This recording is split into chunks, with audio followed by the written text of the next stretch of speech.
There is a fifth dimension. A dimension of sound. Damn it, Frank! We tell him to be quiet. I spilled my hot cup of Uranus again. A dimension of sight. Hey, Arch. I'm gonna sock you in the puss. A dimension of mind. Nan Adams, is that you?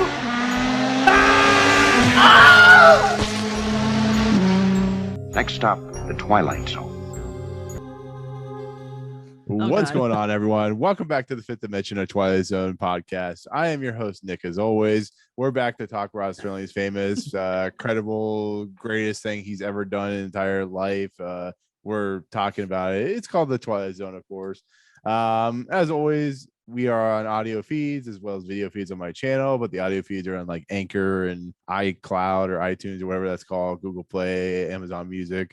I am a little off tonight, so my brain's not functioning properly. So if I mess up, I apologize. Anyways, we're here to talk the penultimate episode of season 1 of the Twilight Zone. I have many thoughts, not all good on this episode. It is one that apparently might be a little it might fluctuate on who thinks on what on this episode, but we'll get to that in a second. First, I got to introduce my co-host as usual. I don't have anything to say. I didn't come up with anything witty. So I'm just going to say there's Triv from Trivial Theater. She's here. She talks. How you doing, Triv? I'm doing pretty good. How's your 70s porn collection? Good. I'm actually going to shave all this off and grow the porn stash. Oh, grr, baby. Fuck yeah. So, you know. But anyways, how are you doing, Triv? How was your week? I know we're recording like really early because I'm getting ready to go on a trip to Orlando here and like this week, so I appreciate them coming on early. But how you doing? Yeah, not doing too bad. Can't complain. Weather's not in the 90s anymore and back down where it should be for this time of year. So, yay. That's got to be a lot better than how hot it is down here. I'll tell you that much. Oh my god. But so are all your handshakes are all the handshakes orgasmic because it's that time of year? Oh yeah. I'll never tell. I mean, it is Miami. I'm really close to the Keys, so I mean, you got your answer right there. So yeah. My thermostat just says hot. It's like, no, your thermostat says blazing hell. Yeah, it's so hot. The only thing above it volcanic. Below that is the 80s. Now it just says hot. Above that it says hot as fuck. Anyways, so the person you just heard, of course, is the one with the O face shirt, because he has a lot of O's on his shirt. That, of course, is Jacob of.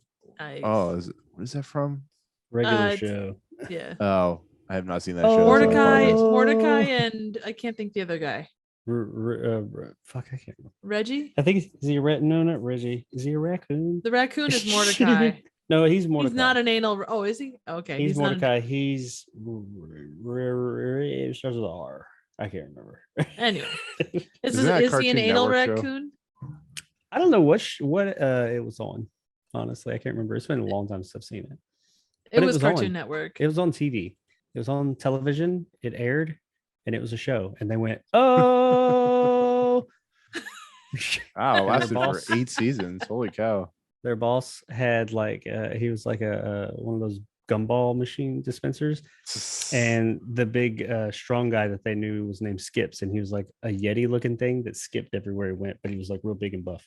And he had like giant giant nipples too. Yeah. Was there a donut guy? I think, and they had the guy, but they also had the guy with the mullet who would always say his joke he'd always say something, he'd go, my mom, instead of your mom. And then one time somebody said, your mom, and like his brother and his whole family showed up to beat him up. Nice. Yeah, good times. Yeah. Which is better though, Adventure Time or regular show, or whatever. Yeah. I have nothing against Adventure Time, but I was always a regular show fan. But I probably need to watch Adventure Time a bit more. But I kind of like Adventure, or I like because they had like a GBF, giant bearded face, and then he's like, no, it stands for Gary Bobby Ferguson. And it's supposed to be that guy who won like who's the guy they made the movie about it, the documentary. He won Donkey Kong, King of Kong, I think. Yeah, the guy, the real life guy. He went. It was based on him. I don't know. It's just Nice. the way I just described that probably sounded like I was having a stroke, but I mean, yeah, something like that. Still I not as will- good as still not as good as Invader Zim. I will take both of those and raise you Teen Titans. Dude, Teen Titans Go to the Rigby. movies. That is some good shit. Yeah. Mordecai and Rigby. Oh yeah, that's right. Rigby is the little. I don't know is he a raccoon? Yeah, I think he's a a raccoon. He's a Yeah. raccoon. Yeah, is he an anal raccoon? That's what we need to ask. Exactly. That is a good question. That's the Deep That's question. the dive for triple you X there. version. Oh, good lord. So, anyways, how you doing, Jacob? How's everything? The North to your man Jacob Anders is doing great, sir. Excellent. Doing Nice. pretty good, I guess. I'm feeling pretty good tonight. I don't know why, but I am. That's a good Because thing. I'm here with my 3 amigos. Well, my 2 amigos. You're awake and not dying. Yeah, I am. Poor Jacob. I'm feeling better. Still got a cough, but not like last week that thought I was dying. I'd already allocated all my belongings to those that I was going to leave behind as I left this mortal coil. But no, I'm still here. I don't So- remember seeing anything for us though. Can't get your hands on. No, I allocated. I know I told you could have my porn stash. Oh, that's right. That's right. Not my stash, but my porn Damn it. collection. Oh, I Porn appreciate my that. extensive digital porn collection. All right. I like it. Boner Jams 04. Uh, Sex Trek, good times. All Star right. Trek porn. Sex Wars, Spooge. Attack of the Brown Eye, Good times to be had by all. Revenge of the Shit. Revenge. You know what I should send you guys? Because I used to work at a pasta shop back in the day. I should send you Where's this going? We go from porn to pasta shop. This is not going it's to be good. porn shop pasta, really. I mean, or pasta porn shop. Weenie Yeah. linguine. Yeah, weenie linguine. I've seen those. Yep. At Does it- shops. At we'll Oh, call yeah. them novelty shops. No, this is an actual. I worked at an actual dry pasta shop, and we had weenie linguine in the back. Mhm. So you know how you have to go back to back in the video store days. I had to go to the back room to get it for like bachelorette parties that would come to the store and request weenie linguine. I've seen that at porn shops. Novelty You know, shops. Yeah. I have to say, we need to stop doing the Fifth Dimension and just talk about random shit. 'Cause I think it sounds more interesting sometimes. You just don't want to talk about the mighty Casey. I know. All right. Let's push past this because I want to get through this episode as quickly as Man. He possible. wants about to to talk about push penis it pops. real good. Yeah. Yeah. So, anyways, we're gonna be talking about season 1, episode 35. This is an episode that is not well liked among the community that is the Twilight Zone fandom. I kind of understand why. It's not the worst. I'm not gonna say that right now until we get into the actual episode. This episode is directed by 2 Twilight Zone alums, which is Robert Parrish and Alvin Ganzer. It's written by Rod Serling. Stars Jack Warden as McGarry. Robert Solaris or whatever his name is. It's Casey. Abraham Sofair as Dr. Stillman, and Alan Baxter as Beasley. It's production code 173-3617, premiered June 17th, 1960. So we're getting close to the end. Like I said, next week will be the last episode of the first season. And that's pretty crazy. We're already at this point because I remember Triv starting this podcast going, man, this is going to be a long first season. Here we are like 12 months later, finally finishing it. But It's only felt like 11. yeah, exactly. Anyways, so this is an episode. I'm gonna make a correction on my part. I've never seen this episode before.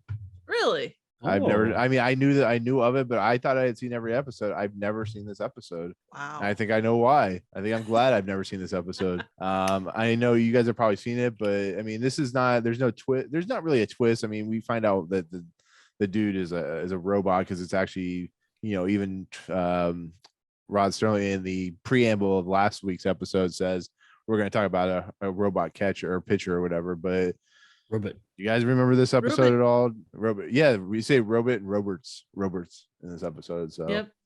I want to point out before we get there, and I may be jumping the gun, but it is what it is. There's a part early in this episode when I can't remember the gentleman's name, one of the most popular, at least for me, well-known faces in it, the coach. yeah, He tells the gentleman we're going to get to, the doctor, keep that to yourself. And he spells the word robot And he says, no mention of ROBBOTT. And I was like, what? And I typed it out and I was like, So robot. it's almost like if you said robot. I was like, is that a dig at Sterling? Is that like a dig at Rod Serling? Because even back, people had to be laughing at how he said robot all the time. Well, the doctor even calls him a Robert. He says a Robert. I'm like, is he a I think they were frog trying robot? to be cheeky with this, honestly. ROBBOTT. Okay. Yeah, they went a little too cheeky. They went a little too off the rails I in this agree. episode. I agree. There was some there. stuff. Yeah, very much so. We'll see. Yeah, I'm gonna say right now, I don't find anything redeeming about this episode. So I'm just gonna point that out right now. We've changed your mind in the past, you know. It's gonna get saucy. Sure. It's spicy, yeah. So Some of the those first problem with robot this parts episode, and diodes and stuff. so the first problem is this episode is this. Don't leave us, Jake. I'm sorry, I didn't mean it. This episode is awesome. I'm out. Had to grab some. Oh, it's all good. Continue. So the first real problem with this episode is it starts. No, I'm kidding. The first point of this episode is literally the opening narration. So whenever you're ready, Jacob, I'll let you do the opening narration. What you're looking at is a ghost, once alive but now deceased. Once upon a time, it was a baseball stadium that housed a major league ball club known as the Hoboken Zephyrs. Now it houses nothing but memories and a wind that stirs in the high grass of what was once an outfield, a wind that sometimes bears a faint, ghostly resemblance to the roar of a crowd that once sat here. We're back in time now, when the Hoboken Zephyrs were still a part of the National League, and this mausoleum of memories was an honest-to-Pete stadium. But since this is strictly a story of make-believe, it has to start this way. Once upon a time, in Hoboken, New Jersey, it was tryout day, and though he's not yet on the field, we're about to meet a most unusual fella, a left-handed pitcher named Casey. Yeah, so Casey is going to show up in about 3 minutes when this episode starts. This episode is I'm gonna make a statement here. This episode is really boring to start out. There's not a lot of stuff that happens. He's like, oh, fuck you, Really? fuck you. I'm a huge baseball fan. I really am, and I was bored as shit by the beginning of this episode. I was actually bored as shit through the whole entire thing. I thought it was cute, but it's so silly and over the top. And like, it's supposed to. here we it's have written to be silly. Yeah. We'll get there. Come on. Okay. We'll debate all this. Let's get on with it, and then we'll debate so anyways, silliness. we meet the Zippers. Jake wants to be a debater. He wants a master debater this Master episode. Yeah, he's a master debater. Exactly. But most of this opening stuff is just them. I think they're training or whatever they're doing. They're having practice, and a lot of it's just how terrible this team is as a team. And there's a lot of talk about the team being just awful in the last place. They're like Cubbies level. What's that? They're like the Cubbies. Oh no, they're like the Miami Marlins. They're bad, like real bad. They're like 45 games out of first place or some shit that like the last season. It's what you would expect out. This is like major league if it wasn't funny. That's how I look at it. I don't know what any of that means because I don't know anything about sports ball and I don't follow baseball. I like Major you never League, seen Major League? Oh no, I like Major League and Major League. Oh too. no, yeah, you Wesley remember that? Snipes. Yeah. American Express. Don't leave home without it. Exactly. The two I know Asian, what bad is. They're doing bad. Yeah. And I gathered that this team is not good. Yeah. They're kind of the opposite this team of needs good. metal. And I guess those little flags mean a thing now because he's like dreaming of the flag. I was like, oh, that's what those flags mean. He likes to dream thought of they were flags. just flags. They're as Jack Warden says, they're a randy bunch of boys, you know. A randy bunch of boys. But basically it's a look at a team that's really terrible. They need some like angels in the outfield style look and stuff like that. And we are introduced to Dr. Stillman, who because they say he gets a call. Jack Warden's character gets a call, and he says we have this player prospect you want to look at, and that's when Dr. Stillman shows up, and I it's kind of funny. He's like, wait, you're the player they're talking about? You're old. When that I'm like, happened, okay. I thought that was going to be the Mighty Casey because I remember nothing about That this would have been episode that would either. actually made it better. And I wrote down immediately before we found out that wasn't him. So Ben Stein joins a baseball team. No, basically. And then this But- kind of takes the Field of Dreams notion of if you build it, he will come. Yeah.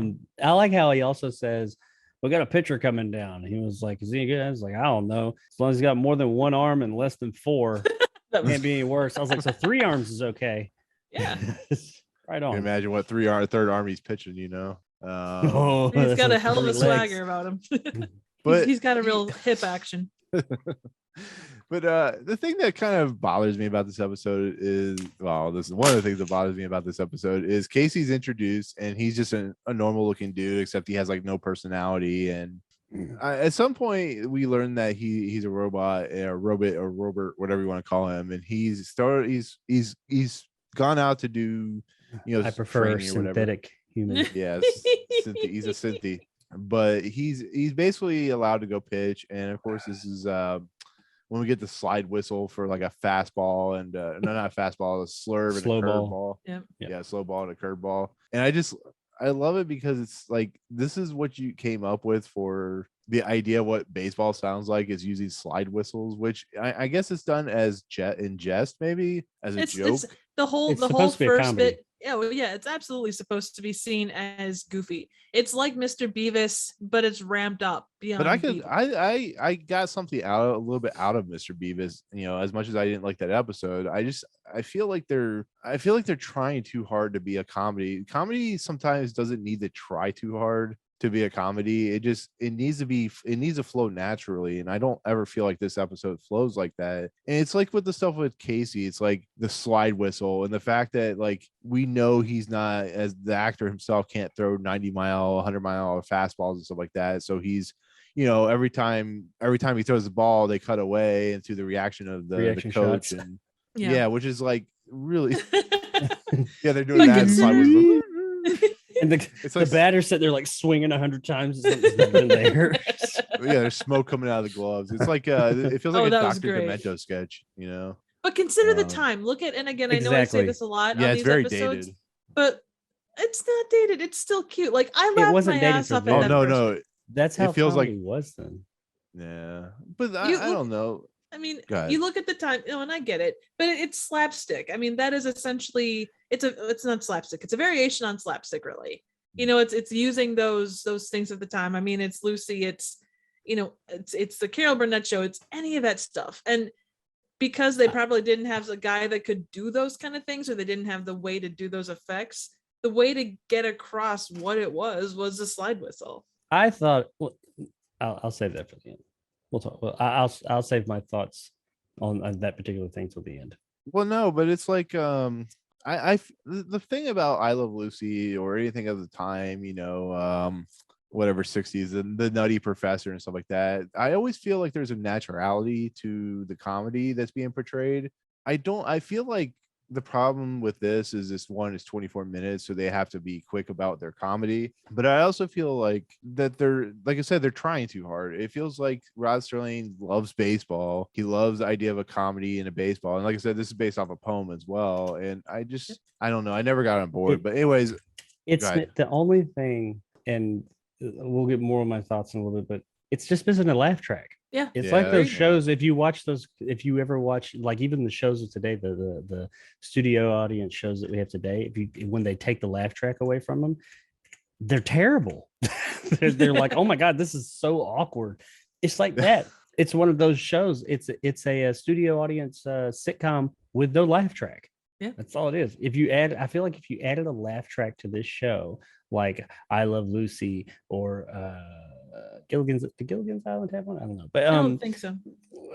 you know, those or Bewitched, things like, if you added a laugh track to it like some of these shows did, I think it would, at least it would, I'm not saying it would be like, oh my God, this is the greatest comedy ever, but I think it would fall more in line with the comedy of that era, of those Yeah. types of shows. You could say the same thing about when Casey gets hit in the head with a ball. There's that kind of goofy sound effect.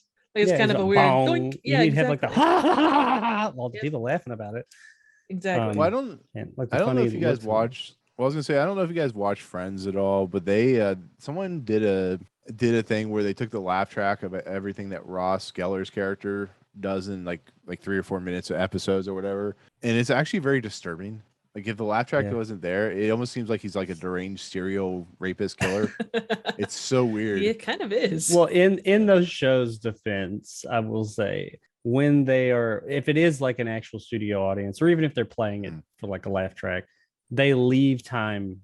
They leave for the joke, the time for the audience to laugh. So there's like this pause afterwards. So they'll say something and you hear the laughing. You take the laughing away and they just say something weird.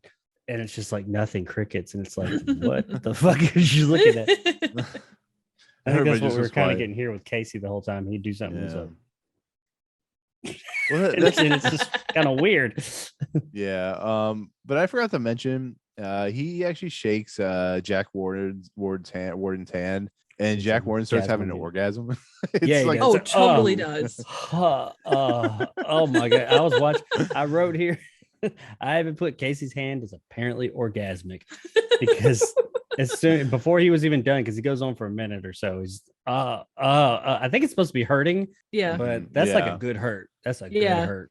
I was gonna pull the verse when Harry met Sally. I'll have what he's having. Yeah, and like he got shot with the Orgasmotron or whatever in that movie Orgasmo.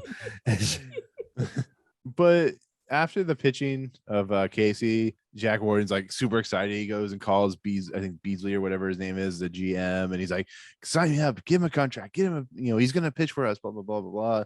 He tells the guy he talks to Stillman, and Stillman talks about how he just created Casey, and he explains that Casey has only been alive for 3 weeks. And all I could think was, how long are you on Mars? 2 weeks. So 2 weeks. But this is when Bring we find anything out with you 2 weeks.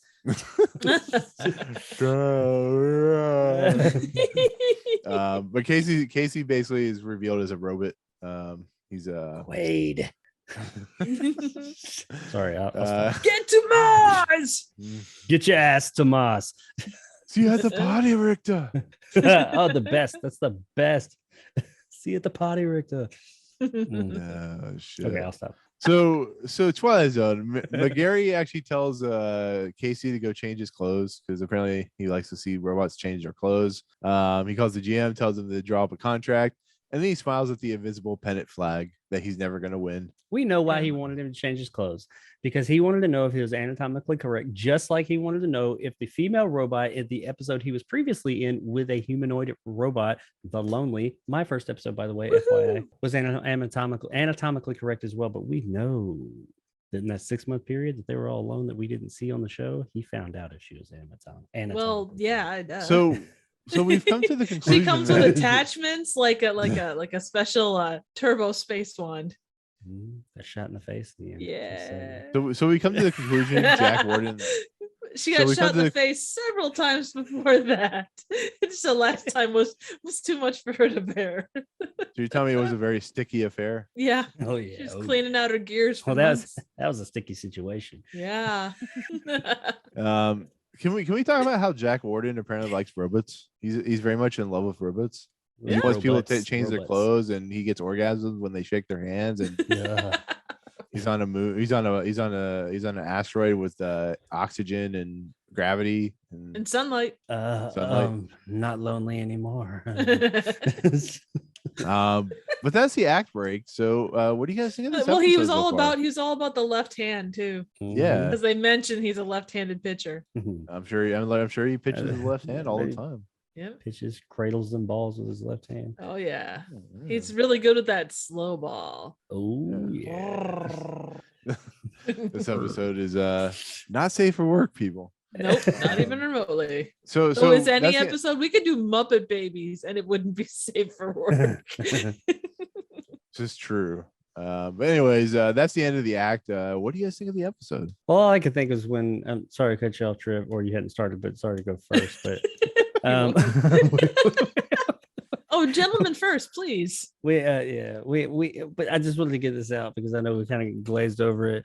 The slide whistle. We didn't talk about the slide whistle, and I mean we touched on the slide whistle, but I feel as if we can't just touch the slide whistle here. We have to caress it. Touch and the speak balls, about it a lot, and like he's throwing these balls, all these different balls, and we're getting the like the curveball and all that. And as Nick mentioned, we get the reaction shots the whole time because clearly they couldn't, they didn't have somebody who could do that or the effects budget. And all I could think the whole time was that Twilight Zone is going Hanna-Barbera. Oh, 100%. Or Looney Tunes, honestly. Yeah. Probably more Looney Tunes than Hanna-Barbera. Yeah. Wacky Racers. Yeah. I mean, and I don't know. I Nick, I know you hated it. You hated that part of it. I hate it because it makes it. Yeah. I'm sorry. Go ahead. No, I was just gonna say I'm not gonna say I loved it. I didn't hate it. I mean, I took it for what it was, and it was goofy as hell. And I was just like, okay, that's what we're doing. Yeah. Well, what were you gonna say? Go ahead. Oh, I was just gonna add that, like, I guess in the same vein, I thought it flowed. It wasn't perfect. It's a goofy thing, and they probably overplayed it. I think the second half was more like it didn't quite work as well as the first half did. But like, I loved the sound effects. Like those kind of goofy slapsticky things are totally my jam. The fact that you've got the one guy doing jumping jacks, and he keeps doing jumping jacks like throughout that whole first bit. Like, and they're finally like, okay, stop. You're it's like, I saw you. Yeah, exactly. And then at one point, Casey and the doc are walking to the shower. Casey and the doc are walking to the showers, and Casey, like, Matt changes his stride to match a little skip the there. Yeah, and because he's basically, he doesn't do anything unless the doc says, hey, go pitch or whatever. So there's those little moments. I don't know. It's like a Mel Brooks movie. He's like, walk this way. Yeah, it totally is. And no, it's far from perfect, and I can definitely see the criticisms for this, but that first bit, yeah, I loved all that stuff. I thought it was fun. Yeah. Nick, how much did you love it? Yes. I rather just I don't love it. I think, like I said, I think it's very I think it was very boring. I think it was not funny. I think it is so silly. It's actually deterring from the episode having any kind of concept of interest. The idea of a robotic baseball player is actually interesting. I give him a lot of credit for an interesting concept, but I don't think I think all the dialogue was like I just thought of something. Continue. No. I don't want to be like too that negative Nelly for the whole entire episode, but this episode is one of those Twilight Zone episodes that I want to move past and quickly forget about it because I can't handle it. It's like the fever. I know there's 36 episodes in this season, and not all of them are going to be the 16 millimeter. No, I'm kidding. Not all of them are going to be the Monster Do on Maple Street or Right. Walking Distance or Perchance to Dream or whatever else. Perchance to Dream is not exactly the greatest choice for that. I know. I'm joking, but it's just everything about this segment, everything about this entire episode, but everything about this is just it frustrates me because I know Rod Serling is much better. He should have. I know he parsed out the different writers that he had on this first season, but he should have found somebody that knew baseball somewhat and made it a little more realistic than what we got, I guess. Maybe it's because I'm a huge baseball fan that bothered me a lot, but I don't know. I think it probably Jacob, what were you gonna influenced say? it. Maybe. Since at least a few episodes back, we've thought about when we did our what's the episode, the one that there was a Twilight Zone, Tales of the Crypt episode. We're like, has this been remade? Has it been remade? Mm-hmm. There was a movie that came out in the late 80s. I can never remember the name of it. I just found it. It came out in 1987 to me with John Malkovich called Making Mr. Right. I don't know if any of you. We talked about it. We talked about it on the podcast before. There was a trailer that was attached to Three Amigos, the VHS. They always had that trailer, so that's how I remember that movie. Yeah. Didn't he play baseball in that? Did he play baseball at all in that? I swear he did. I don't know. I think he was naked in it, so I guess that's a thing. Yeah, it's not William Dafoe, but close enough. I don't think we saw anything in it, but because it's only rated PG-13. But I swear he played baseball in that. I was wondering if maybe they took some inspiration from this episode because he was kind of robot man made like that and all that. Well, the 80s was just a time for weird robots too. Probably seemed like I had a lot more going, but no, that was it. That's okay. sure. So, anyways, making Mr. How about Right. that second half? Yeah, exactly. So Act 2 brings us to what would be the Major League second half. Basically, the team go out to play ball. So this is a continuity error. When they leave to go out into the field, there's a shit ton of people in the stands. When they're playing baseball, there is no one in the stands. So I don't know what happened. I don't know if people just left because they're bored.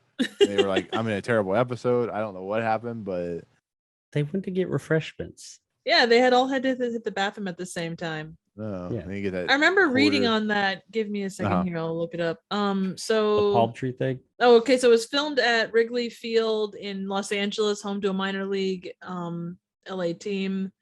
It was used for baseball movies, including Home Run Derby. Note the ivy on the outfield walls, similar to the namesake stadium in Chicago. Yeah, the two fields that were used as far as like to show the full crowd was Polo Field and somewhere else, but that doesn't really talk about why it was empty. It was empty because they didn't have the budget to fill the fucking stadium. No, That's they, why. they didn't. They didn't have the budget for what is that? What is it they use to like do establishing shots? What's that program called? A Never mind. program? I don't know what I'm talking about. It's like when they put like shots of the ocean. They use whatever that's Stock called. footage. Yeah, stock footage. Yeah, basically. I mean, Yeah. they've done a lot of that before, so. Yeah. But Casey comes out of the dugout or comes into the dugout or whatever, and he's like, "Hey, you know Joe DiMaggio?" He's like, "No, I don't know Joe DiMaggio." And I'm like, "You son of a bitch." Even I know. but- that name. Yeah, exactly. But he basically goes out, and this is when we get the montage of how good Casey is because he's a robot. We see, of course, the superimposed shots of the different newspaper articles about how the Hoboken, whatever they're called, are really good. Zephyrs, which is the name of the Akron team. That's a minor league team. Anyways, they're really good. They're beating a lot of teams. They're beating the hell out of them.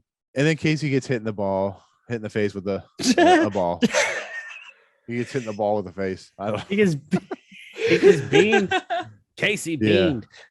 Yep. Yeah. I love gets all hit the with a other ball. stories. He only has on one the ball. Yeah, exactly. I love all the other stories on the pages too. It's like hospital gets massive grant or cabinet disappears under strange circumstances. There's a lot of fun, weird ones. Yeah, I like when they do that Man because has they one massive ball. Yeah. Yeah, I like when they do those superimposed shots because they, like you said, there's a lot of they'll sometimes put like joke articles in there just to kind of be Easter eggs and stuff like that, and It's like the ones you do when I do the opening and closing narration. terrible. Those are I do great. Exactly. Does them on Superimposed- porpoise? Nice. Oh Jesus. Porpoise. Do my porpoise. Or porpoise. Great. We just insulted some poor porpoise's mother. Son of a motherless goat. What? I just is called you a bastard. plethora? Hefe, Plethora of porpoises? do you know what a plethora is? No. Killed the singing El bush. guapo. El guapo. Could you possibly be taking out your frustrations on little Hefe? Don't you touch Jeff. Okay. F.A. Jeff. You can see his tiny little balls. Oh yeah, that is. I guess yeah. They spell things funny. Jesus. Or do we spell things funny? So poor Casey gets hit in the head with a ball. Probably some. You wanted to say he was You hitting went the for it again. balls. Ball. I know. This ball. He's He got gets one hit in the massive ball. ball. in his Freudian head. slip. One massive robot ball. Is it a Freudian slip or did I do it Yes. on purpose? Let us know in the comments below. It's So- on purpose. So this is On where purpose. this is the point where I really fall off this episode. So we're in the hospital. Oh, is this it? Casey's- This is the point. This is. It didn't happen like It many wasn't times the 10 before. minutes before this. Yeah, you were on board before this. It wasn't the slide whistle that did it. So everybody's all right with the fact that Casey's a robot. Even the doctor, who's like, Yep. this guy has no heart. This guy is not well.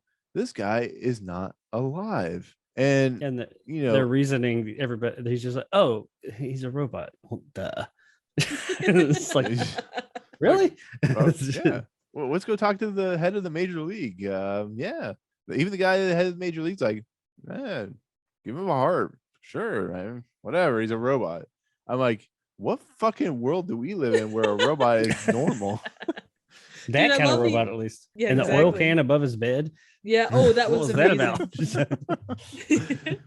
I love the existential crisis too, or the existential like statements like, what the great what makes a human debate. It's like, well, a heart makes a human. And then it's like, well, he's got arms, legs, a face, and he talks. Doesn't that mean he's a human? I did like the comment. He has no heart. And then it says Beasley has no heart, and he owns 40% of the team. But yeah, that's definitely a true statement about baseball owners or sports owners. But so I have to ask. Dr. Stillwell comes into the mix early in this episode, or Stillman, whatever his name is. Who the hell sent Dr. Stillman and Casey over to see Jack Warden's team? Like, Well, was it hit? He sought him out. He said he saw. Yeah, he said that he wanted to find the crap. So he created the mighty Casey to be like, he was super strong and he had really good aim. So he thought he would be a good baseball player. And so so Dr. Stillman seeked out like the worst team in the league, like the worst possible team he could possibly find, which was he the said Zephyrs. he created that chef that like was the best chef ever, and like And he gained like 40 pounds or something. Yeah, so he wanted to see if he could do the same for a baseball team. Yeah. So we're saying Stillman's a madman. He's creating basically robots for cooking, and this guy's gonna be this guy is the one who created Skynet. Is that what we're saying? I think we could say that. Actually, it's funny you say that. We'll get to it later on, but let's come back to that. He created Skynet thing with this particular actor later on. Right. But so they go to the next day or the next week or whatever, and Casey has a heart now. And as McGarry's giving the speech, Casey comes back, and then Casey goes and pitches, and excuse me, he gives up like 20 home runs in the first inning or whatever, which is insane to think about. I mean, that's something that could happen, but that's like, a crazy thing in baseball. And after the end of the episode, or after they lose like whatever, they're back in the dugout or back in the locker room, and Casey is like, I just didn't want to do it. I don't want to like ruin people's stats or careers or whatever. I'm like, so he is now a heart of gold character with, he's basically the Scarecrow or the Tin Man or whoever got a heart in the Wizard of Oz. And he's a chump is what he is. Yeah, he said McGarry's like, he can look like three Bob Fellers and then look like basically a dum-dum or whatever, like the worst thing. And he's now going to go be a social worker. Like all the things that Casey can be, he's now a social worker. I'm like, he said that's what he wanted. I just said fuck this episode. I was like, fuck this shit, I'm done. But to finish out the episode, Stillman gives McGarry the blueprints for Casey as like a memoriam or whatever, memento. Yeah. And then McGarry's like, I'm gonna run off, fancy free, create my own team, whatever. Fuck this episode. Anyways, tell us how you really feel about it. Yeah. So I think I've probably glossed over something. Let me know if I have. But anyways, so it ends with McGarry leaving Hoboken, moving the team somewhere else apparently, and creating a team of robots. But what were you gonna say, Jacob, about Skynet and all that garbage? Well, let me do the closing narration first, and then we'll get into all that juicy stuff. One other real quick thing. Dom DeLuise was unaccredited as one of the players when Casey comes back to the thing with a heart. I read that, and I meant to keep an eye out for him, but I forgot to look. I did read that he was in there somewhere. There was a guy that sort of looked like him, but I can't confirm or deny that if that's them. It's Candid Camera. Yeah. Anybody? Am I dating myself there? And does any of our audience know what the hell I'm talking about? Anyway, closing narration. Once upon a time, there was a Major League Baseball team called the Hoboken Zephyrs, who, during the last year of their existence, wound up in last place and shortly thereafter wound up in oblivion. There's a rumor, unsubstantiated, of course, that a manager named McGarry took them to the West Coast and wound up with several pennants and a couple of world championships. This team had a pitching staff that made history. Of course, none of them smiled very much, but it happens to be a fact that they pitch like nothing human. And if you're interested as to where these gentlemen came from, you might check under B for baseball in the Twilight Zone, or R for robot. That's actually a robot, though. Yeah, robot. So anyways, Skynet. Yeah.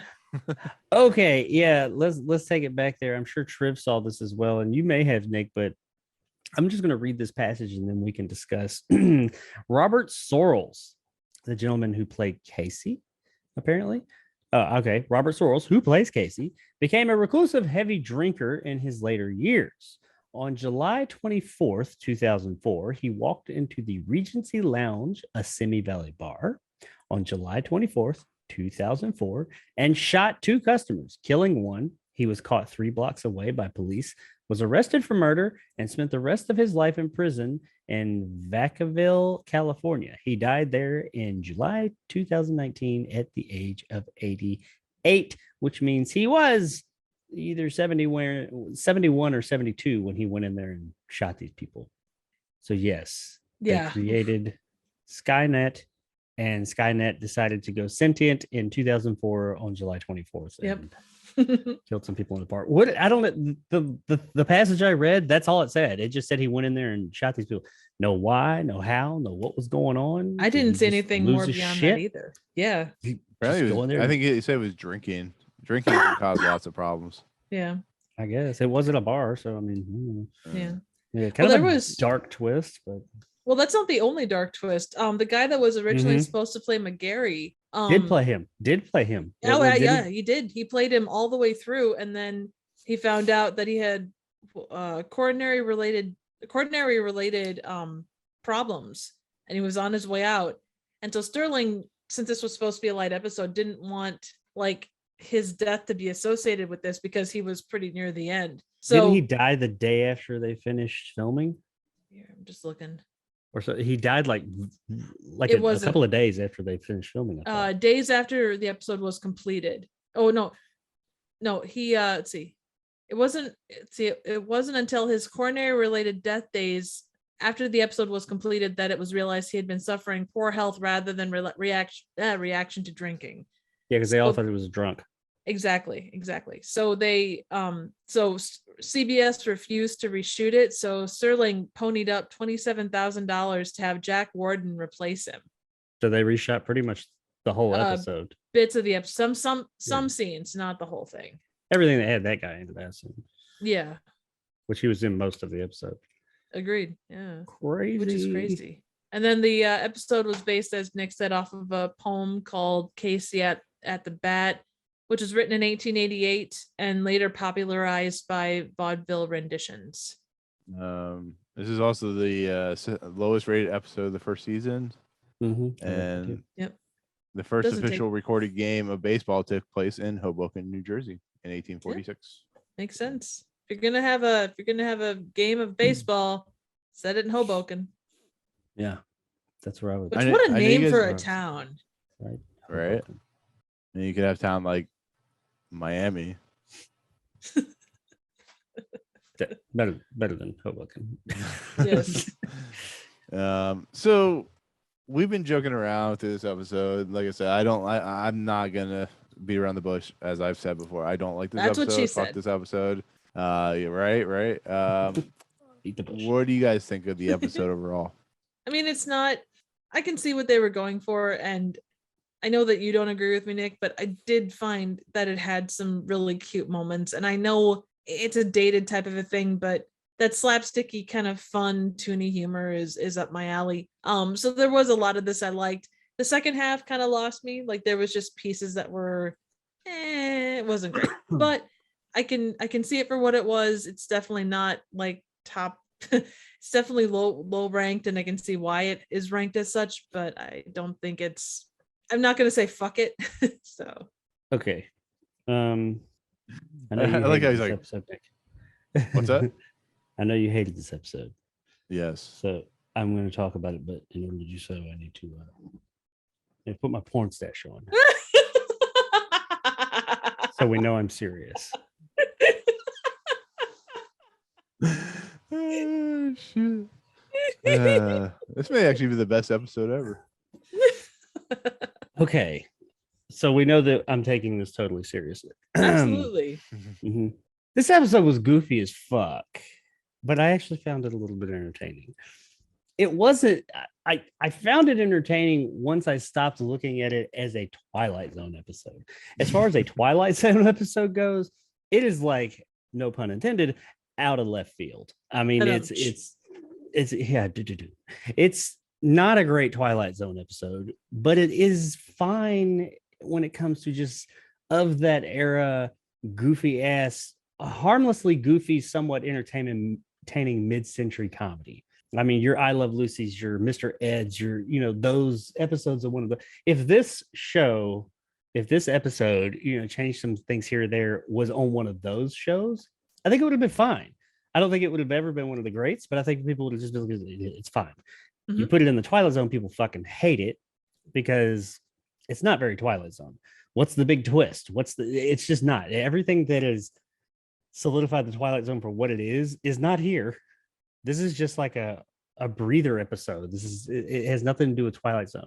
So in the respect of, is this a good Twilight Zone episode? No, it's not. Is it?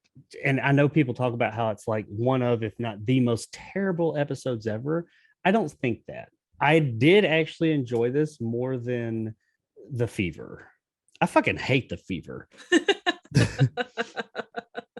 I could not stand that episode. This one I didn't love, like I said, but I was mildly entertained while I watched it. I mean, as I'm watching it, I'll never watch it again.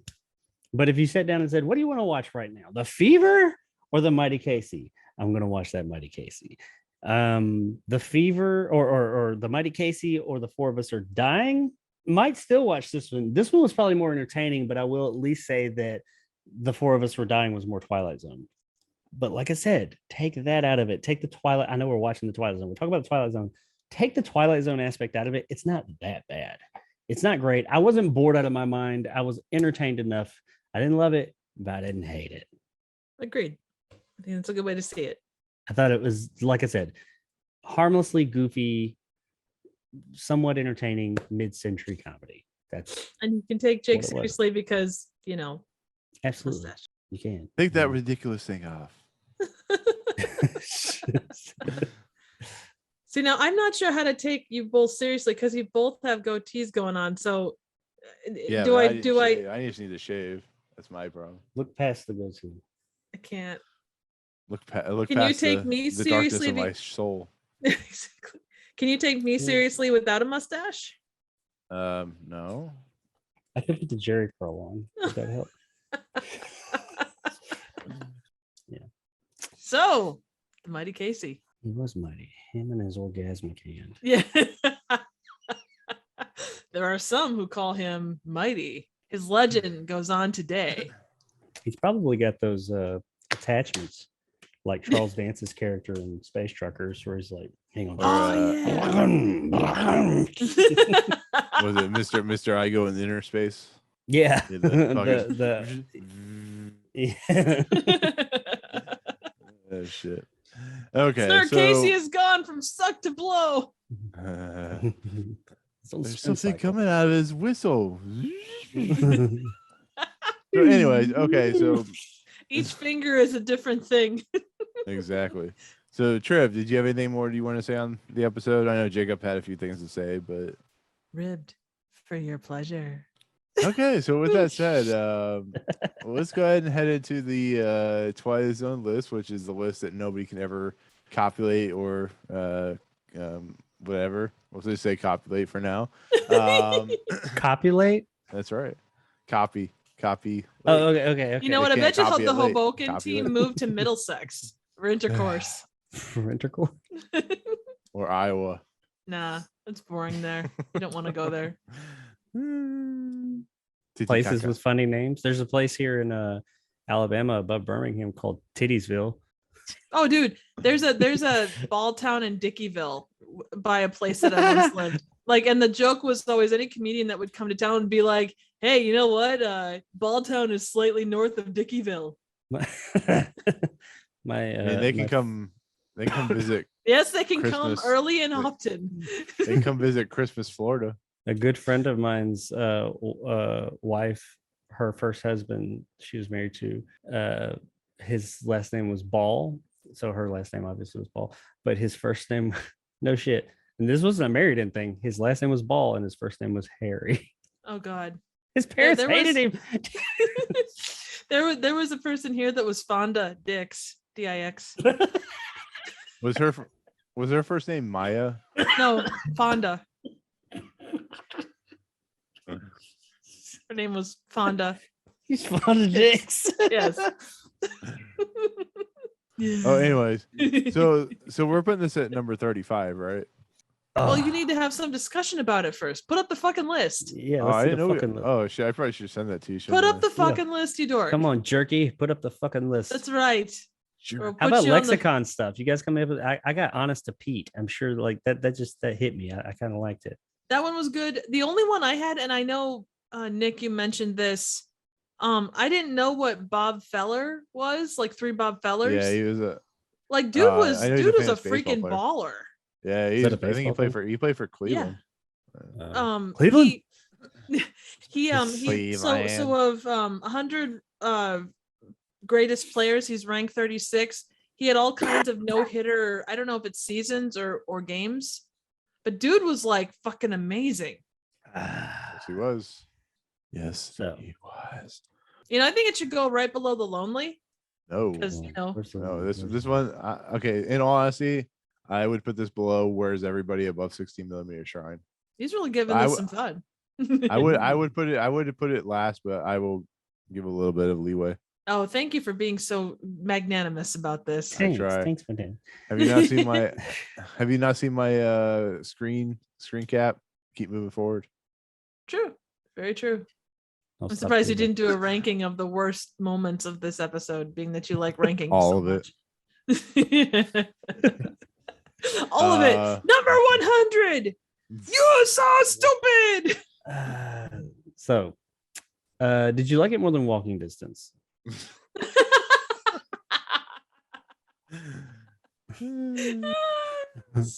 See, Jake brought up a strong point. This is not a good Twilight Zone episode, but you could watch it in like a TV series, like a comedy, like a I Love Lucy. So we should put it on a different list. No. A list of its own. Yes. I'm with you. I mean, as far as like Twilight Zone goes in this episode, like I said, I didn't hate this episode. I acknowledge that it's not very Twilight Zone-y. That's for sure.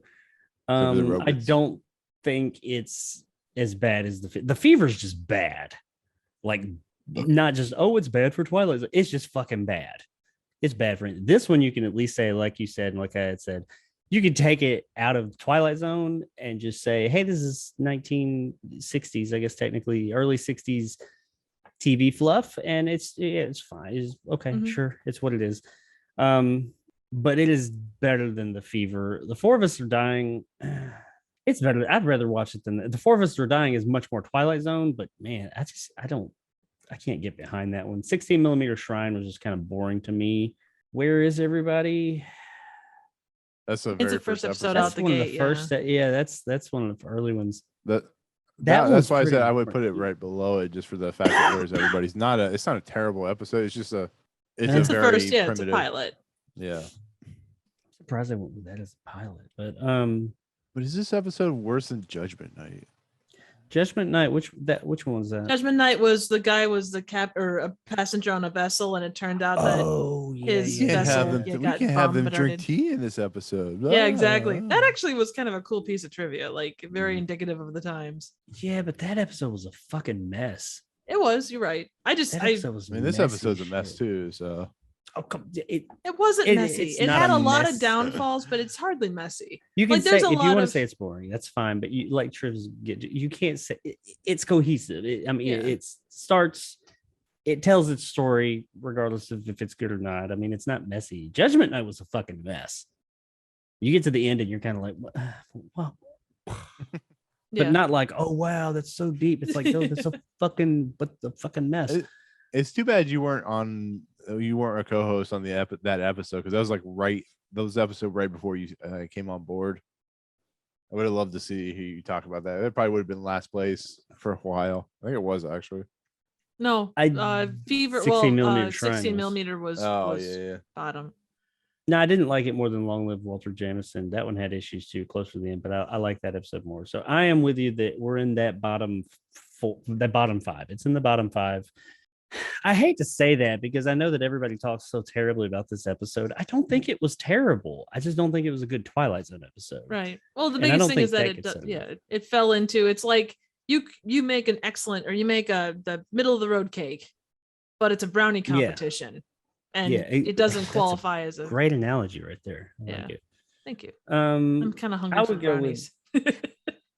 I would. Or an I'm orgasmic with handshake. you. I think Nick said put it right under. Where is everybody? Yeah. Yeah. I mean, I can if you wanted to go above Judgment Night, I can. No, I don't think it.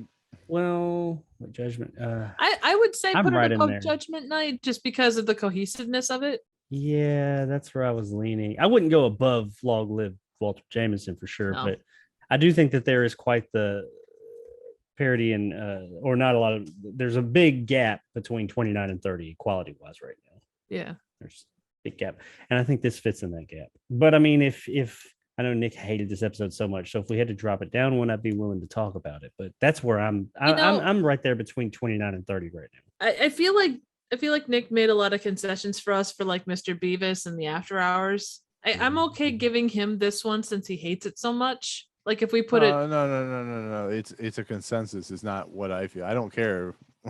I want to make sure you guys are happy as well. No, but we want to make sure that you're okay with it too. I mean, I'm not saying it to be pitying this or is like the condescending. perchance a dream thing. Jacob hates that. I gotta say, damn it, he beat me to it. I was just gonna say it. We can't go back and redo I like this one, perchance. Perchance a Dream. Yeah, no, I understand. And I was joking about the lonely. I just was gonna put it up there because robot sex and then robot orgasmic handshake. But I'm not gonna fight for that though. you know why I'm fine with the Mighty Casey being number 30? Because I only have to do a small amount of work on the episode when it comes to the list. Oh, dude, then I want it to be number 20. Oh, shut up. No, I'm kidding. Number 10. Yeah, I'm fine with. I'm fine with it being about Judgment Night because Judgment Night is a mess of an episode. It really is. It really is. It's a like at the end of mess-isode. it, the last few minutes, you're like, what just happened? Not because it's deep, but because what the fuck just happened? It's like, it's such a mess. We needed Jacob on the series to course correct us. See, no, I didn't think like I got where what was going on and where it was going, and I don't know, maybe that's me. No, that's exactly what it was. It's like you're like, what is happening here? What is going on? It didn't do a good job of explaining what happened and what's going on. And by the end, then it's, if I remember correctly, it's like then like one of the characters that had been on the ship was on this Nazi ship, and he was like, it was the captain. Yeah, and I was like, what? Wait, and it's not the guy. It's a different guy than we're been. I don't know. It was an M. Night Shyamalan bad type of twist. It was the happening twist. It was, yeah. What? No. It's the plants. The plants are coming to get us. Oh my god. Terrible Boston accent. That's okay. Better than mine. Exactly. All right. Yeah, I think that'll work. Are you dissing on my accent? That's wicked rude. Okay, now you do sound the most like northern I try to do of us all. You're right, and I can't do it. I can do a good Midwestern. I can do like Wisconsin accent. I can't do Boston. I've spent like a day there in my entire life. Go out in the yard and get in the car. Well, I'm doing upstate New York thing now. Yes. All right. So with that said, the Mighty Casey will be on the second page at number 30. It will join the other bottom tier episodes, which include number 35, which is the Fever, which is the last of our list so far. I got a fever. It is top tier, bottom tier though. Yeah. It's probably the first. It's probably the first like new one to make the second page. Yeah. Yeah. Everything else is moved over because of the. How did this one? I understand it's like the lowest rated of season 1 at least. How did this one get rated lower than the fucking Fever? That would suck so bad. Was it the lowest? I thought it was the second lowest. Wait, what are you talking about? Mighty Casey is the lowest rated of the first season, isn't it? Oh, I think it's the lowest viewed. It has the lowest view. Well, don't most people rate- consider it just like one of the worst episodes? Yeah, ever? it's up there with the Fever and Mr. Beavis and some of the fourth season episodes that I are didn't considered think some of the Mr. worst. Beavis was that bad. I didn't either. Hang on here. Let me look. Lowest ranked. I know 1, 2. Twilight Zone. Who's a fucking comedian? Cinnabolan. Mr. Dingle is okay. So Mr. Dingle is 154. Quality of Mercy, Hocus Pocus, Jess Bell, Black Leather Well, here- Jackets, Queen of the Nile, Whole Truth. Mr. Beavis is 147. The Bewitching Pool is 146. According to Rich Knight of Cinema Blend, Mr. Beavis is the worst, followed by Mighty Casey, followed by Jess Bell, followed by The Invaders, followed by The Whole Truth, What? Mr. Dingle the Strong, Black Leather Jackets, Cavender is Coming, I Dream of Genie, and The Bewitching on. Pool. In the Wow. Invaders, that episode I really like. The one you said you're going to murder us unless we put number one, yes. Who called it the worst? Or one of the Cinema worst? Blend. Cinnamon Blend is a bunch of assholes. Fuck you and your blends of cinema, you sons of bitches. So this is interesting. You know what I say to that? What do you say? Killed her. Oh fuck. Oh man. Okay, so okay, good, just gone away. According to Pace magazine, it listed all the episodes. It had Mighty Casey just above Chaser. Just below. 137 and 136. Really? I don't know. I guess at Chaser, I have a little bit of a soft spot because of the Tales from the Crypt thing. I'll give it that. Yeah, no, understandable. The episode itself, honestly, was kind of Yeah, but with that I like list, what it- Mr. Dingle the Strong is the worst. Mr. Okay, No, so I'm we got sorry, the I'm Mighty sorry. Casey and Mr. Dingle the Strong. Well, Mr. Dingle the Strong. I'm sorry, I missed one. So I Dream of Jeannie is the worst, and then the Bard, and then Mr. Dingle the Strong, and then down at so those are 156 through 154, and then I Dream of Jeannie? 138, yeah, and then 137 and 136 are the Chaser and Mighty Casey. Did this I Dream of Jeannie predate the show I Dream of Jeannie? Sure did. I Dream of Jeannie was episode 4 or season 4. Can I just say they put Eye of the Beholder above Monsters Who Do on Maple Street, and I am totally against that because I think Eye of the Beholder is actually overrated. Hey, they have Hey, 65. wait. Triv, Yeah. they have Perchance to Dream at number 9. Guess Oh, where good we have Lord. Perchance to Dream? Number 9. Fuck. Who does? Pace Magazine. Pace magazine? Oh my God. That's why These I haven't heard guys- of your okay. fucking dumbass They have publication. they have the Lonely at number 10 though. I saw that. I was just going to say that. They have the Invaders at, okay, Jake, they have the Invaders at number 7. Okay, you've redeemed yourself a bit. Okay. What is Shadow? Perchance I to don't remember Dream is Shadow above Play. it. I don't get that.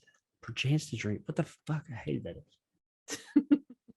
Oh, I can't wait It to talk didn't about speak 5 to me. characters in search of an exit. Oh, that'll be awesome. That's a All right, good episode. It is. Trash right, can what- episode. Trash cans. Okay, let me finish this out and then we'll talk. Okay, so with that said, number 1 is still, of course, the Monster are due on Maple Street. I'm sure that will change at some point, but for right now, that's probably the best episode of the season. We are next week. We're talking about the official end to season 1 of the Twilight Zone, the season 1 episode 36. Hey, Triv, I know you know this really well. A World of His Own. Especially this episode is entertaining. I think it's fun. It's very lighthearted, but kind of dark in a lot of places. Has a banger of an ending, which actually redeems the episode from being a little monotonous. But it's directed by Ralph Nielsen, written by Richard Matheson, stars Keenan Wynn, Phyllis Kirk, and Mary LaRouche. And so we'll look forward to that as the season finale of season 1. Yeah, that'll do it. That'll be our take on the Mighty Casey, season 1, episode 35. And Jacob looks like he has something to say, so I'll let him go first. Where can they find your content? My content can be found at Jacob Anders Reviews on the YouTubes and Jacob Anders Gaming at some point in time when I start to update that channel. You can also find me on at Red Neville 2 on Twitter That's really the only places I hang out. Come check me out. I've got movie reviews and other stuff and some new things coming to the channel at some point in time. What I wanted to say, though, is you had mentioned a moment ago, Monsters Are Due on Maple Street is our number one, and it will be that way for a little while, but eventually it will probably be dethroned, you said.